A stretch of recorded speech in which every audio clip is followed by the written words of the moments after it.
What is wrong with your LinkedIn? I don't know. Tell me all about it. I'm about to. I can taste fish from the seaweed. Oh.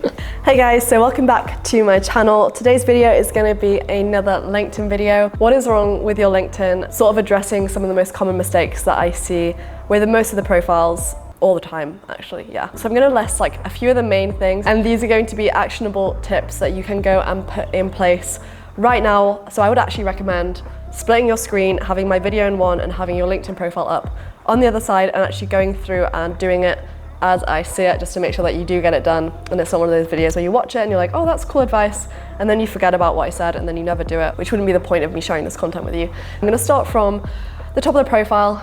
You'll also see a few of these pieces of advice on a live audit that I do of Iman's profile, but I'm going to list the most common ones that are going to be really, really easy for you to implement and get done within a couple of minutes. So starting with number one, the biggest thing is having a personalized URL. Now you can edit this by going to the top right hand corner of when you're on your profile, top right hand corner, it says edit URL, like personalized, something like that.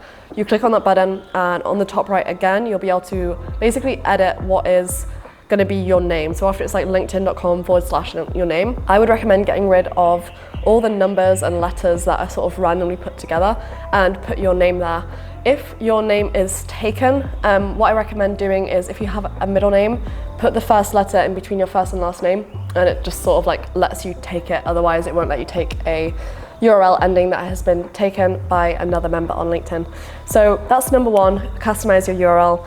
Number two is going to be having a clear profile photo and a banner in place. So with a profile photo, you want to have a professional headshot. If you want some sort of a template to go off, just go over to my profile and have a look what I have there. It's just like a front on kind of passport photo, but I'm smiling, white background, very professional, high quality, clear. That's exactly what you want. You don't want to have a picture with your boyfriend or partner or like your dog on the beach, because it's not professional enough.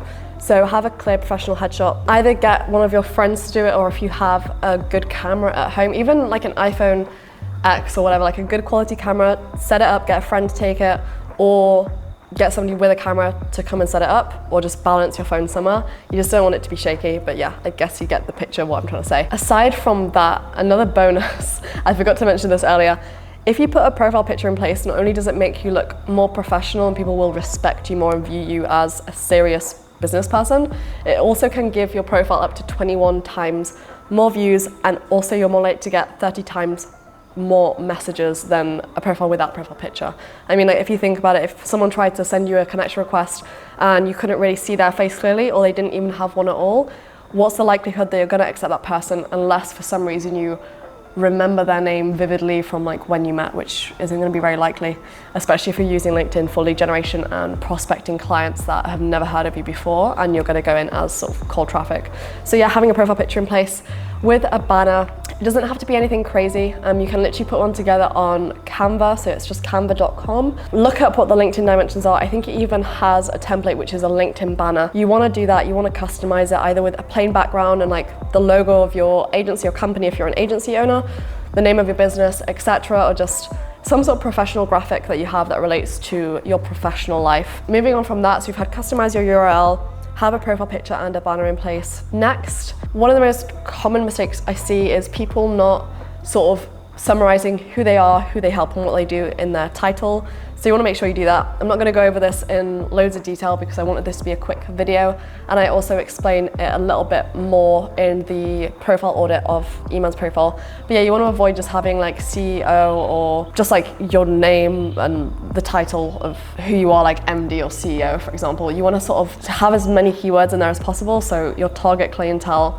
how you help them and what you help them do, whether it's make more revenue, expose the visibility of their brand, etc., whatever it is, include that in the title. Moving on from that, common mistakes in the summary, you always want to have some form of CTA. It doesn't have to be selling. You don't want to try and like hard sell people, because if they're going on a profile for the first time and they don't know who you are, if you're trying to send them somewhere to like give their email address and watch a webinar of you selling for 30 minutes, it's probably not going to happen unless you've been like sort of warming that lead for a longer period of time. So you want to have like a soft CTA to value. So you want to send them to Value videos, you want to have a media-rich summary, so have videos, any sort of documents, so white papers, slides, PDFs, whatever you want to do that holds value. I would recommend using video. It is the most powerful thing to do to sort of build rapport with somebody. Put those videos in your summary and send people to those videos. That's going to be of value to your prospective client, your ideal persona. Moving on from that, the last things I'm going to say that you need to improve. So we've had customized URL, profile picture, banner, having a good summary, your title. With the endorsements, you can endorse people's skills. You can have up to a maximum of 50 in a list. People that haven't bothered to put these there, you're honestly just making sure your profile is hidden. All of these words are basically keywords that are breadcrumbs that will lead prospective clients to your profile, and if they search for certain skill sets for an individual who can do X, Y, Z, if you don't have those things in your profile, they're not going to hunt and look for you because someone else out there who's your competition will have already done it better than you, so you've already lost at that point. So I'd recommend having 50, like use all the 50, use all of them if you can, even if it's not 100% relevant. Try and fill those keywords with as much that could tie to your business, which would be what a prospective client is going to search for. Fill those in. It's going to help with your SEO ranking and also just your visibility, which also ties in with your SEO, but it will help your prospective clients find you as a solution to their problem if they search for any of those 50 things. I hope all of those bite-sized pieces of information were useful to you. I hope you followed and sort of understood everything. And as I said, hopefully you've gone through me with the video and sort of implemented those things, because it is super easy and quick to do. But yeah, I look forward to seeing you in the next video, and thank you for watching.